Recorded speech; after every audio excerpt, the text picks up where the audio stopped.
दोस्तों, उत्तर कोरिया ने hydrogen bomb का सफल परीक्षण करके अमेरिका, दक्षिण कोरिया समेत कई देशों की नींद उड़ा दी है।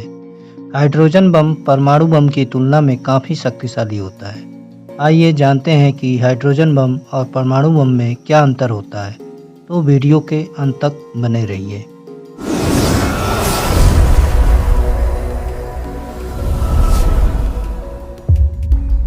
आइए समझते हैं सरल भाषा में परमाणु बम किसे कहते हैं। परमाणु बम के नाम में न्यूक्लियर आता है, लेकिन वो बमों की एक फैमिली का नाम है। जैसे दिवाली वाले बमों में ताजमहल छाप, सुतली, लक्ष्मी, टिकली इत्यादि होते हैं, वैसे ही परमाणु बमों में एटम बम, कोबाल्ट बम और हाइड्रोजन बम वगैरह आते हैं। इसलिए इन तीनों बमों को एक दूसरे के साथ जोड़कर मत देखिए, ये बिल्कुल अलग अलग है। अब आप पूछेंगे तीनों में से कौन सा वाला ज़्यादा धमाका करता है, तो छोटा सा जवाब है हाइड्रोजन बम। सामान्यतः न्यूक्लियर बमों के अंदर धमाका करने वाला मटेरियल दो पदार्थ से मिलकर बनता है, यूरेनियम और प्लूटोनियम।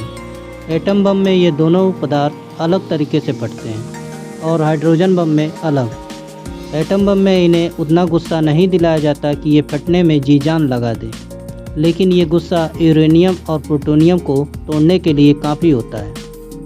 परमाणु बम नाभिकीय संलयन या नाभिकीय विखंडन या इन दोनों प्रकार की नाभिकीय अपक्रियाओं के सम्मिलन से बनता है, और पदार्थ जब टूटता है तो ऊर्जा निकलती है।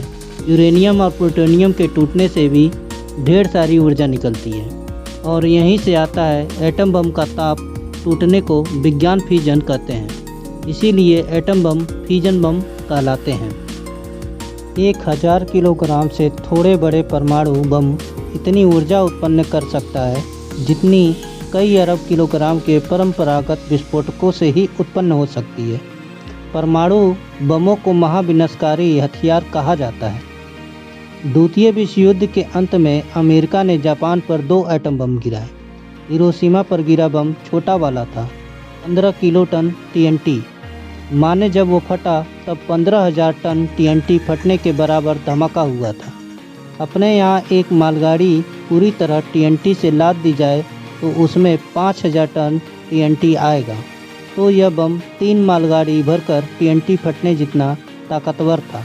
खुद नागासाकी पर जो मोटा वाला बम गिराया गया था वह 21 किलो टन TNT के बराबर था। जबकि हाइड्रोजन बम में यूरेनियम और प्लूटोनियम को बहुत सारा प्रेशर दिया जाता है, इतना कि इनका गुस्सा 7वें आसमान पर चला जाता है।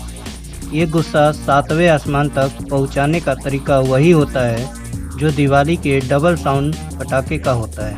माने इसमें 2 बम साथ में गूंथे हुए होते हैं। एक होता है सादा वाला एटम बम और उसके ठीक बाजू में होता है एक और बम जिसमें हाइड्रोजन रखा होता है। अब आप पूछेंगे कि भैया हाइड्रोजन में ऑक्सीजन मिला दे तो पानी बनता है, तो बम में ये धमाका कैसे कर देता है? तो जानिए कि जैसे गेहूं पीसकर आटा, मैदा और रवा तीनों निकलते हैं, वैसे ही पदार्थ के भी एक से ज़्यादा प्रकार होते हैं जिन्हें आइसोटोप कहते हैं। हाइड्रोजन के कुछ खास आइसोटोप बम में डाले जाते हैं, इसलिए बम का एक नाम हाइड्रोजन बम और दूसरा नाम थर्मोन्यूक्लियर डिवाइस रखा गया। जब हाइड्रोजन बम चलाया जाता है तब पहले फटता है एटम बम। इससे पैदा हुई गर्मी और ऊर्जा हाइड्रोजन पर इतना दबाव डाल देती है कि उसके अणु आपस में जुड़ने लगते हैं और बन जाती है हीलियम, मानो एक नया पदार्थ। इस चक्कर में वजन के हिसाब से जितना हाइड्रोजन होता है उतना हीलियम बन नहीं पाता, तो बचा पदार्थ गया कहाँ? जबकि पदार्थ कहीं गायब नहीं होता है, वो ऊर्जा में बदल जाता है। तो ढेर सारी ऊर्जा गर्मी बनकर निकलती है। बहुत जोर का धमाका होता है। ये धमाका हाइड्रोजन जुड़ने से होता है, इसीलिए इसे फ्यूजन बम भी कहते हैं। जुड़ने को विज्ञान की भाषा में फ्यूजन कहते हैं। सबसे पहले अमेरिका, फिर रूस, चीन और फ्रांस हाइड्रोजन बम के परीक्षण कर चुके हैं। हाइड्रोजन बम में चेन रिएक्शन फ्यूजन होता है। यह परमाणु बम के मुकाबले कई गुना ज़्यादा शक्तिशाली और विनाशकारी होता है। हाइड्रोजन बम में हाइड्रोजन के समस्थानिक ड्यूटेरियम और ट्राइटेरियम की आवश्यकता पड़ती है। हाइड्रोजन बम में परमाणुओं के संलयन करने से विस्फोट होता है। इस संलयन के लिए बड़े उच्च ताप लगभग 5 करोड़ डिग्री सेल्सियस की आवश्यकता पड़ती है। परमाणु बम से भी इतना ऊंचा ताप प्राप्त किया जा सकता है।